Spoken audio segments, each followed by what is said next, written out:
I've got a bone to pick with a certain kind of anime protagonist. You know the type. They're mopey, unpersonable, and have no social acumen, yet because of their inexplicable special powers, they constantly save the day and everyone loves them. They're a vehicle for wish fulfillment, suggesting that even though you're a boring average person, you can still be popular with the ladies as long as you've got some kind of secret ability that makes you special. Mob Psycho 100 has a bone to pick with this kind of character as well.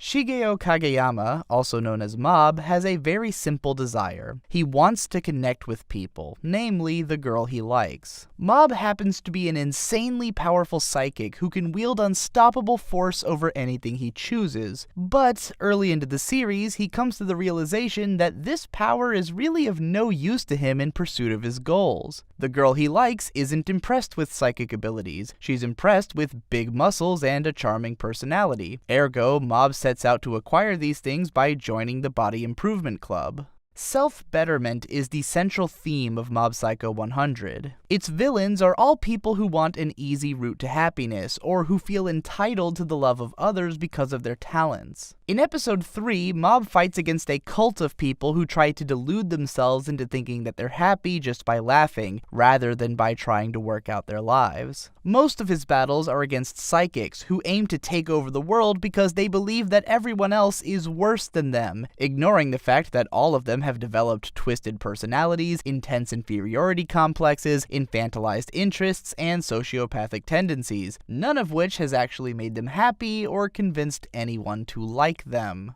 Mob doesn't feel any sense of entitlement as a result of his powers. If anything, he sees them as a burden which prevents him from reaching his actual desires. Rather than trying to take what he wants by making everyone else bend to his will, he instead decides to achieve his goals through sheer force of effort, which flies in the face of the entitled beliefs of his enemies, putting them into conflict. What Mob forces his enemies to see in themselves, and what his de facto life coach Reigen later spells out for some of them, is that none of them are actually hot shit. They're all just humans who happen to be a certain way, just like anyone else is, and the only way that they're ever going to find satisfaction in life is by coming to terms with their humanity and working towards their own betterment.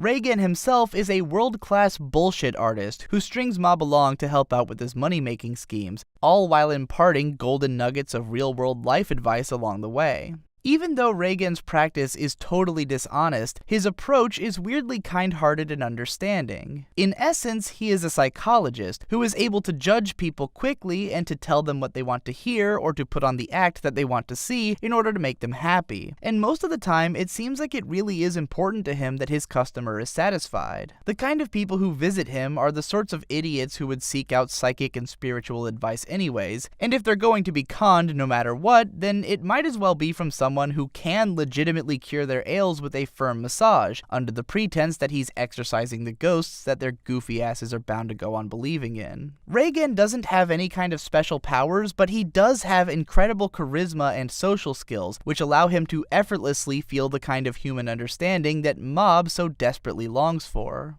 Whereas the original author's previous work, One Punch Man, was an outright satire of the formula of shonen fight manga, Mob Psycho 100 is more predominantly a character-driven story full of comedy, action, and drama, but it does incorporate satirical elements to stunning effect in making its point about self-betterment. One of the best scenes in the show comes in episode 2, when the Telepathy Club is trying to recruit Mob as a member. It's pretty clear that the Telepathy Club mostly exists for its members to shit around in the club room and to take it easy, but their leader tries to frame it as though the club exists in the name of youthful companionship and creating fond memories together. In a world that's filled to the brim with anime about do-nothing clubs wherein high school friends hang out, it seems like Mob is bound to join them. I can even think of several shows specifically about telepathy and other supernatural studies clubs which have the same feel to them. But Mob, being the badass that he is, completely rejects them in favor of actually getting shit done by joining the Body Improvement Club, the members of which are pretty much all the coolest and nicest people in the known universe and have no interest in anything other than making themselves better.